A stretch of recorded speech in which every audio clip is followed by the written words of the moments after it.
भारत माता की जय। तो आइए दोस्तों, आज हम लोग स्टार्ट करने वाले हैं ऑर्गेनिक केमिस्ट्री। ऑर्गेनिक केमिस्ट्री सबको बहुत डिफिकल्ट लगता है, मुझे भी लगता था पहले, लेकिन ऐसा नहीं है ना। एक बार यदि आप उसका कॉन्सेप्ट समझ गए तब तो आप समझ ही जाएंगे। स्वागत है दोस्तों आप सभी लोग का हमारे इस नए यूट्यूब चैनल DSC एजुकेशन पर। तो आइए हम लोग शुरू करते हैं। तो हमारा आज का जो टॉपिक है ऑर्गेनिक केमिस्ट्री से है। पूरा हम आज बेसिक चीज जानेंगे ऑर्गेनिक केमिस्ट्री के बारे में। तो ऑर्गेनिक केमिस्ट्री क्या है, हमारे मन में सबसे पहला क्वेश्चन यही होना चाहिए, है ना, कि ऑर्गेनिक केमिस्ट्री क्या है। तो देखो, ऑर्गेनिक केमिस्ट्री वह होता है जिसमें कार्बन और कार्बन से संबंधित सभी यौगिकों को क्या करते हैं, अध्ययन करते हैं, उसी को हम क्या बोलते हैं, ऑर्गेनिक केमिस्ट्री।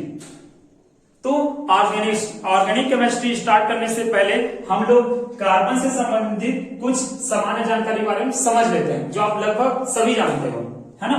तो कार्बन के जो संकेत होता है वो क्या होता है, C होता है।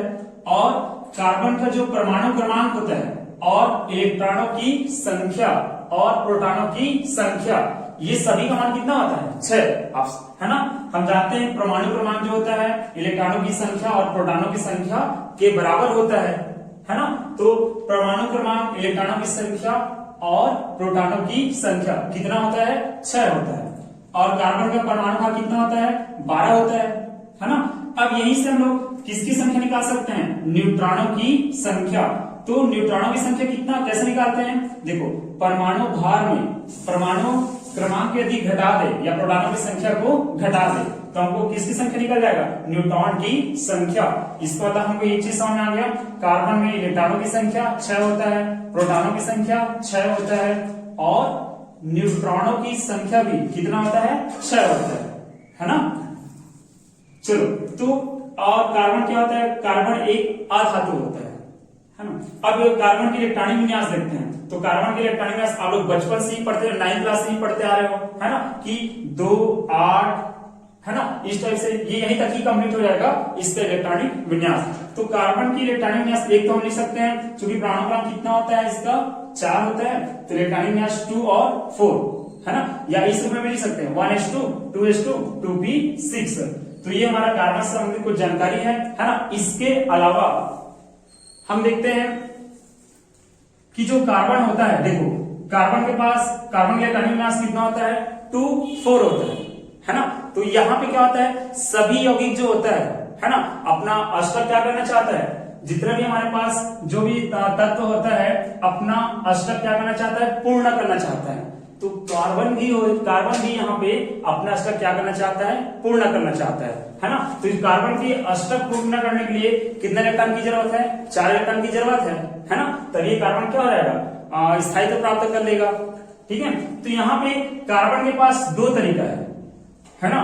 एक तरीका हमारे पास ये है कार्बन के पास कि कार्बन उन चारों इलेक्ट्रॉनों को त्याग कर कौन सा आयन बनाए, धन आयन बनाए, ठीक है। या फिर दूसरा तरीका ये है कि जो कार्बन है उन चारों इलेक्ट्रॉन को ग्रहण करके, कार्बन 4 इलेक्ट्रॉन को ग्रहण करके, है ना, क्या बनाए, अपना अष्टक पूर्ण करे। जैसे ये 4 इलेक्ट्रॉन ग्रहण करेगा तो इसके पास कितने इलेक्ट्रॉन पूरा हो जाएगा, अष्टक पूर्ण हो जाएगा कार्बन का और स्थायित्व प्राप्त कर लेगा, ठीक है। और यहाँ पे क्या था, कार्बन कितने इलेक्ट्रॉन त्याग दिया था, 4 इलेक्ट्रॉन। तो यहाँ पे कितने इलेक्ट्रॉन बचा, 2 इलेक्ट्रॉन। कार्बन यहाँ भी स्वतंत्र हो गया, वहां भी स्वतंत्र हो गया, है ना। लेकिन ऐसा बिल्कुल भी नहीं होगा। इसका रीजन क्या है, आप लोग ध्यान से समझना, है ना। हम ये जानते हैं यहाँ पे नाभिक के अंदर जितना प्रोटॉन होता है ना, उतने ही उसके बाहर में इलेक्ट्रॉनों की संख्या होता है। यदि कार्बन के पास 6 प्रोटॉन है तो कितना इलेक्ट्रॉन होना चाहिए, 6 इलेक्ट्रॉन होना चाहिए। अब यहाँ पे हम क्या बोल रहे हैं कि कार्बन कितने इलेक्ट्रॉन दे दिया, 4 इलेक्ट्रॉन दे दिया, ऐसा हम बोल रहे हैं, है ना। तो ध्यान से देखो, प्रोटॉन यहाँ पे कितना प्रोटॉन है, 6 प्रोटॉन है, और यहाँ पे कितना इलेक्ट्रॉन है, 6 इलेक्ट्रॉन। तो यहाँ पे देखो, कार्बन जब कितना इलेक्ट्रॉन दिया, 1 इलेक्ट्रॉन देता है, ठीक है, दे देगा, उसका दिक्कत नहीं है। अपने पास कितना इलेक्ट्रॉन बचा, 5 इलेक्ट्रॉन, 6 प्रोटॉन बचा और 5 इलेक्ट्रॉन। फिर भी यहाँ पे प्रोटॉन, है ना, आकर्षण कुछ थोड़ा सा बढ़ेगा, ज्यादा नहीं बढ़ेगा, है ना। अब क्या करता है, फिर से यहां से एक इलेक्ट्रॉन और दे देता है। कितने इलेक्ट्रॉन और दे देगा, एक इलेक्ट्रॉन। तो हम जानते हैं यदि कोई इलेक्ट्रॉन दे रहा है ना, तो उसको तो हमको पहले से ऊर्जा देना पड़ेगा, तभी तो इलेक्ट्रॉन देगा। और जैसे जैसे इलेक्ट्रॉन देते जाएगा हमको ऊर्जा और ज्यादा देना पड़ेगा, है ना। तो यहाँ पे जैसे ही ज्यादा देते जाएंगे ऊर्जा, तो आकर्षण और बढ़ जाएगा। इन इलेक्ट्रॉन और प्रोटॉन के बीच आकर्षण क्या हो जाएगा, और बढ़ जाएगा। और ज्यादा आकर्षण बढ़ेगा, है ना, तो अंत में इलेक्ट्रॉन किसमें, ये नाभिक में क्या हो जाएगा, गिर जाएगा, है ना। तो ये पॉसिबल है क्या, ये पॉसिबल नहीं है, ठीक है। इसलिए हमारा ये कॉन्सेप्ट कैसा हो गया, गलत हो गया, गलत साबित हो गया। अगला कॉन्सेप्ट के पास चलते हैं।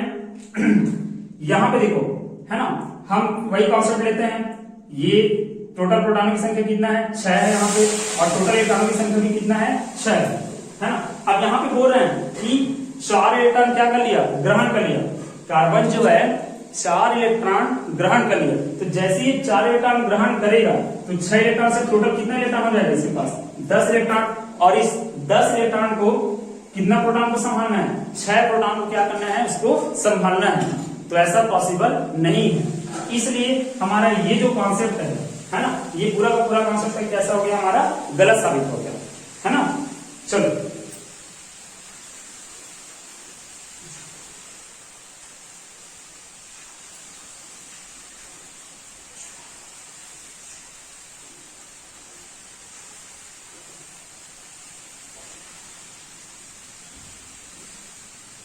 अब यहां पे हम देखते हैं कि कार्बन के 72 कक्षों में कितने इलेक्ट्रॉन है, हम देख चुके हैं 2 और ये 4। तो 72 कक्षों में टोटल कितने इलेक्ट्रॉन है, 4।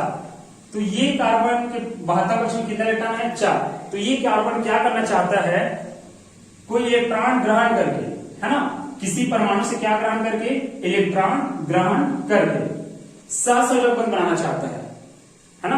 तो ये कार्बन क्या करेगा, यहां से कार्बन का एक इलेक्ट्रॉन हाइड्रोजन के एक इलेक्ट्रॉन के साथ साझा करके, यहाँ पे कार्बन का एक इलेक्ट्रॉन और हाइड्रोजन का एक इलेक्ट्रॉन आपस में साझा करके एक सहसंयोजक बंध बना लिया, है ना। यहाँ भी क्या होगा, कार्बन का एक इलेक्ट्रॉन और किसका एक इलेक्ट्रॉन, हाइड्रोजन का एक इलेक्ट्रॉन, ये दोनों आपस में क्या करेगा, साझा करेगा।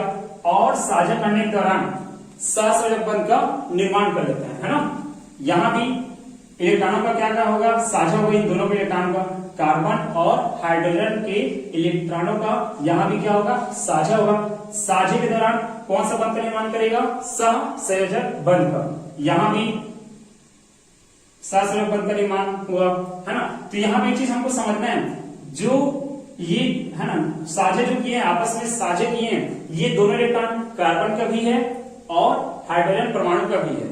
यहाँ भी ये दोनों इलेक्ट्रॉन कार्बन परमाणु का और हाइड्रोजन परमाणु का भी है। तो यहाँ हमको समझ आ गया। तो यहाँ पे टोटल इलेक्ट्रॉनों की संख्या कितना हो गया, देखो 2 एकम 2। कार्बन के पास टोटल इलेक्ट्रॉनों की संख्या देखते हैं, 2 एकम 2, 2 दूनी 4, 2 तिया 6 और 2 चौके 8। इस प्रकार कार्बन परमाणु के पास, है ना, कितने इलेक्ट्रॉन पूरा हो गया, 8 इलेक्ट्रॉन कैसा हो गया, पूरा हो गया। अर्थात इसका स्तर कैसा हो जाता है, पूर्ण हो जाता है और कार्बन अपना स्थायित्व प्राप्त कर लेता है। और कितना सहसंयोजक बंध बनाया यहाँ पे, कार्बन 4 सहसंयोजक बंध बनाता है। एक चीज आप लोग को बता रहा हूं मैं कि सहसंयोजक बंध कौन बनाता है। देखो कार्बन के लास्ट जो 4 इलेक्ट्रॉन था, 4 इलेक्ट्रॉन वो कौन से कक्षा में, पी कक्षा में, है ना।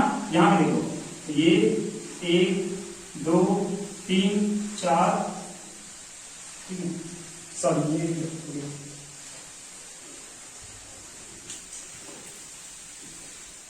तो चलो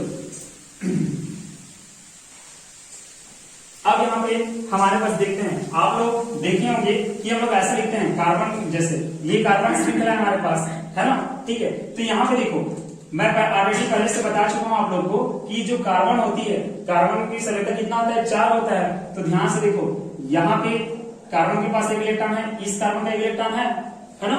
तो कितना इलेक्ट्रॉन और चाहिए, 3। तो यहाँ पे क्या रहेगा, CH3। अब देखो कार्बन की वैलेंसी कंप्लीट है, ये और ये 3 हाइड्रोजन, ठीक है। यहाँ पे देखते हैं, यहाँ पे कितना हाइड्रोजन आएगा। देखो कार्बन यहाँ पे एक इलेक्ट्रॉन है या एकल बंध है, इसके लिए एक सहसंयोजक बंध और एक सहसंयोजक बंध। तो कितना हाइड्रोजन चाहिए हमको, 2 हाइड्रोजन और चाहिए। तो इस प्रकार कार्बन की वैलेंसी कैसा हो गया, कंप्लीट हो गया। इसमें कितना हाइड्रोजन चाहिए, इसमें भी देखो एक कार्बन इधर हो गया, एक इलेक्ट्रॉन इधर हो गया, एक इलेक्ट्रॉन इधर, तो दो तो पहले से है। अब हमको कितना हाइड्रोजन की जरूरत पड़ेगा, यहाँ पे दो, है ना। और लास्ट और हम चलते हैं, यहाँ पे एक इलेक्ट्रॉन पहले से, तो कितना हाइड्रोजन की जरूरत पड़ेगा, तीन। तो इस प्रकार हमको कार्बन की वैलेंसी को क्या करना है, कंप्लीट करना है। एक एग्जांपल और दे देता हूं आप लोग को, जैसे ये है कार्बन, मजा आ रहा है ना दोस्तों, हाँ चलो ये यहाँ पे देखते हैं। अब आप ही लोग बताओ, ये इसके पास एक इलेक्ट्रॉन हो गया कार्बन के पास, और कितना चाहिए, तीन, तो यहाँ पे तीन इलेक्ट्रॉन कौन देगा, हाइड्रोजन देगा, ठीक है। तो चार हो गया कार्बन की वैलेंसी। यहाँ पे देखो 1 2 3, है ना, तीन बंद तो पहले से बन चुका है, या तीन इलेक्ट्रॉन पहले से आ चुका है। अब कितना बंद की जरूरत है, एक और बंद की जरूरत है, वो कौन देगा, हाइड्रोजन। तो टोटल यहाँ पे टोटल कितना बंद हो गया, 4, अर्थात कार्बन की वैलेंसी यहाँ पे क्या हो गया, कंप्लीट हो गया, है ना। और यहाँ पे बताओ आप लोग, 1 2 3, तीन बंद तो पहले से, या तीन इलेक्ट्रॉन पहले से ही है। अब एक इलेक्ट्रॉन और कौन दे देगा इसको, एक और हाइड्रोजन यहाँ पे डाल दो, तो इस कार्बन की वैलेंसी क्या हो जाएगा, कंप्लीट हो जाएगा। और लास्ट में कितना हाइड्रोजन आएगा, चलो सब बताओ। लास्ट में 5 नहीं आएगा, लास्ट में जो आएगा कितना होगा, 3, ठीक है। तो ये था हमारा कार्बन की वैलेंसी कंप्लीट करना, कि कार्बन की वैलेंसी कैसे कंप्लीट करते हैं, ठीक है। तो मेरे ख्याल से ये जो श्रृंखला है आप लोग को लगभग बनाना आ गया होगा, है ना। चलो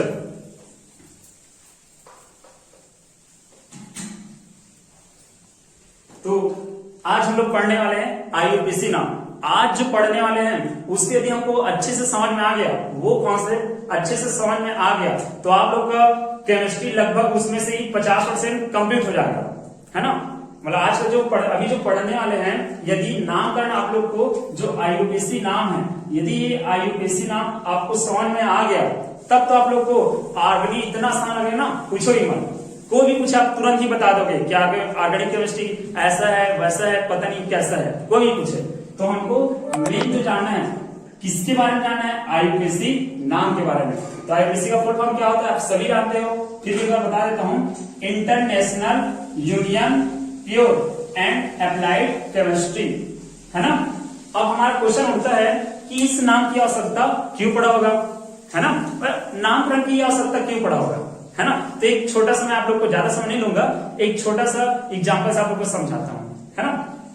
जैसे हमारा क्वेश्चन क्या है कि कार्बनिक रसायन में नामकरण की आवश्यकता क्यों पड़ा, आप ध्यान से समझना। जैसे मैं जो है ना, अभी कहा हूं, छत्तीसगढ़ में हूं, है ना, कहां पे हूं, छत्तीसगढ़।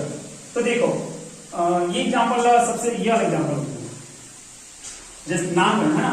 जैसे एक कौन सा नाम होता है, सामान्य नाम होता है, सामान्य नाम, और एक कौन सा नाम होता है, आईयूपीएसी नाम।